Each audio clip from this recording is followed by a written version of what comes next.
গান বলতে নানা রকমের গান, বাংলাদেশের মানুষের প্রাইমারি ক্রিয়েটিভ এক্সপ্রেশন হচ্ছে গান।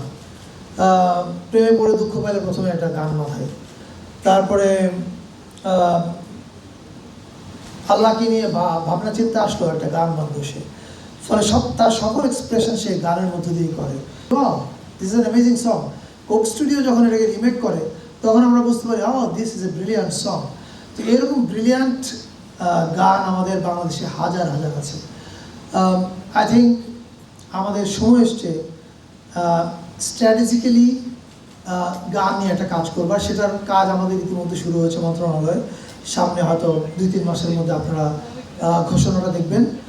আমাদের ওই যে প্রজেক্ট আমরা চালু করতে যাচ্ছি সেটার মূল উদ্দেশ্য হচ্ছে যে বাইরের দুইটা, একটা হচ্ছে বাইরের দুনিয়ার কাছে আমাদের সবচেয়ে বড় সাংস্কৃতিক সম্পদকে প্রজেক্ট করা, অর্থাৎ এটা আমাদের বিগেস্ট কালচার অ্যাসেট, এটাকে আমরা বাইরে প্রজেক্ট করব। আর দ্বিতীয় উদ্দেশ্যটা হচ্ছে এই যে শিল্পীরা আছেন অনেক, তাদের গান হয়তো অন্যরা গাচ্ছে। যে কিছুক্ষণ আগে আরমিন পিয়ারো সম্পর্কে বলবো, যে বিভিন্ন জন গাচ্ছে, শিল্পী হয়তো জানেনই না যে তার গান কোথায় কে গাইলো বা সে তার রয়্যালটিটা পেল না। আমাদের সিএমও আছে বাংলাদেশে, আমরা জানি। সিএমওর মাধ্যমে হয়তো ইউটিউব এবং অন্যান্য ডিজিটাল প্ল্যাটফর্মে যদি গানটা বাজে সেটার রয়্যালটি শিল্পী বা এটার যে রাইট হোল্ডার তারা পায়। কিন্তু of course we should think about পিয়ারো অ্যাজ ওয়েল। আমি আরমিন এবং এখানে আরও আমি অনেকে দেখতে পাচ্ছি, সঙ্গীতের অনেকে আছেন। আমি কোন ফাঁক দিয়ে বলে টিপু ভাইকে দেখলাম একবার কোনো একদিকে আছে বলে, I think is there, right.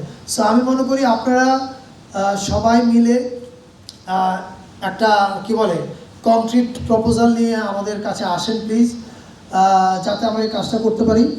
আগামী 2 মাসের মধ্যে আমি যেমন আপনাকে বললাম, আপনারা একটা বড় প্রজেক্টের ঘোষণা দেখবেন। এই প্রজেক্টটা বাংলাদেশের সব বিভাগে, মানে উপর থেকে বাংলাদেশ দেখলে কি মনে হয় যে শিরায় শিরায় নদীগুলো একদম শিরার মতো মনে হয় না? তো আমাদের এই শিরার মধ্যে মিউজিক আছে।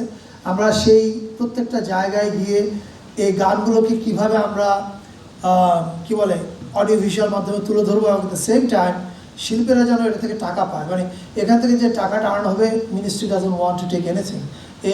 এই যে টাকাটা আসবে ওই শিল্পীরা পাবে, এরকম একটা প্রজেক্টের কাজ আমরা করছি।